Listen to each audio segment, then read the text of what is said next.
Olá, a gente já falou por aqui de doenças que viajam pelo sangue, pelo ar, mas olha, o mundo microscópico tem outros mensageiros, viu? E muitos deles estão escondidos bem debaixo do nosso nariz. Vamos dar uma olhada em quem são eles? Pensa bem, caramujos, ratos, cães de rua, à primeira vista são bichos super diferentes, né? Fazem parte do nosso dia a dia, seja na cidade ou lá no campo. Mas a grande questão é, o que eles têm em comum? Qual é a conexão secreta entre eles? E a resposta é: todos eles podem carregar inimigos invisíveis. É isso mesmo. Cada um deles pode ser o que a gente chama de vetor, ou seja, um portador de doenças bem sérias. Doenças que a gente só percebe muitas vezes quando já é tarde. Eles são basicamente a ponte entre o micróbio perigoso e o nosso corpo. Então, para a gente entender melhor essas ameaças, vamos abrir tipo 4 arquivos de caso. Primeiro, o perigo que mora na água. Depois, a gente investiga as doenças que vêm dos roedores. Em seguida, os riscos do contato com animais. E, por fim, o mais importante, como a gente se defende de tudo isso. Ok, nosso primeiro arquivo. Imagina só, rios, lagoas, até umas poças d'água que parecem super inofensivas. O perigo que se esconde ali é a esquistossomose, talvez mais conhecida pelo apelido popular barriga d'água. E aqui está o ponto mais importante, presta atenção. Não precisa nem beber a água. O simples fato da pele encostar nessa água contaminada já é o suficiente. É assim que as larvas do parasita, que são liberadas pelos caramujos, entram no corpo e começam a infecção. O mais impressionante nesse ciclo é como ele conecta tudo, o ambiente e o comportamento das pessoas.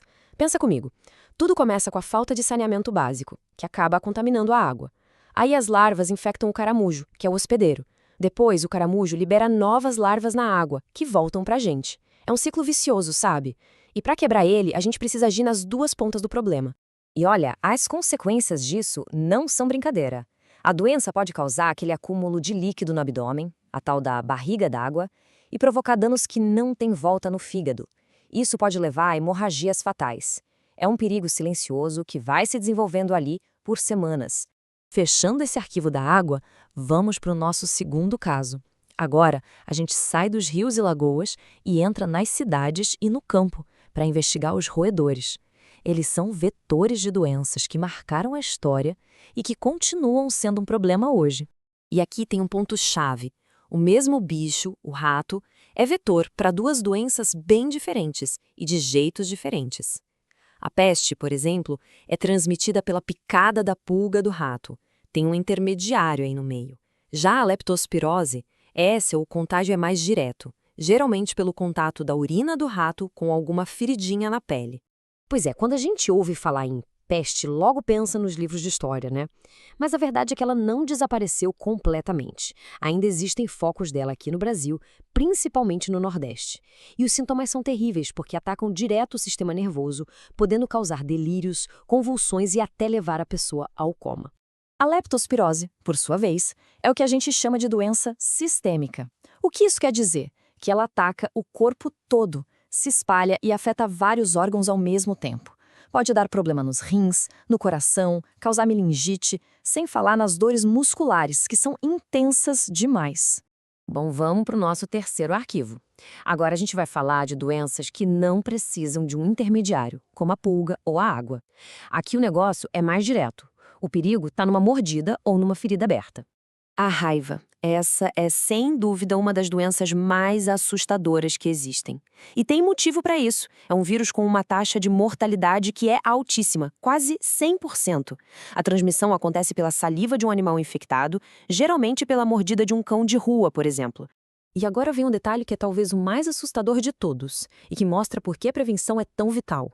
O período de incubação, ou seja, o tempo que leva entre a mordida e os primeiros sintomas aparecerem, pode ser de até 1 ano.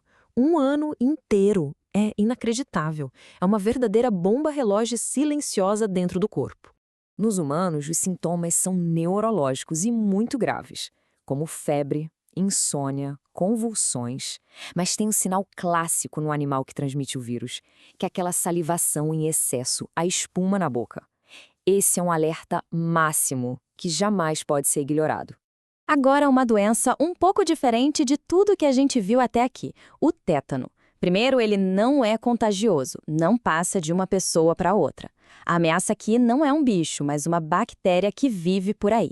no solo, na poeira, em objetos enferrujados. Ela entra no nosso corpo por cortes e feridas e adora lugares com pouco oxigênio para se multiplicar. E os sintomas do tétano são muito característicos. Começa com uma rigidez muscular, sabe?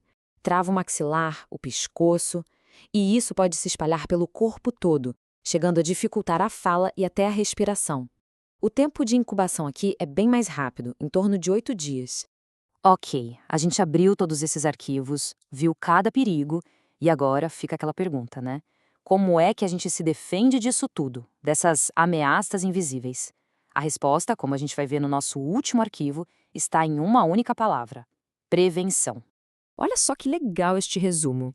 Para a esquistossomose, a regra é clara. Evite entrar em águas que não conhece. Contra a peste e a leptospirose, o segredo é o controle de roedores. Para a raiva, o cuidado é com animais de rua ou desconhecidos. E para o tétano, a gente tem a arma mais forte de todas, que é a vacinação em dia. Percebe? Para cada ameaça, existe uma estratégia de defesa bem específica e que funciona muito bem. No fim das contas, a informação é a nossa primeira vacina, né? Saber como essas doenças se espalham é a nossa defesa mais importante.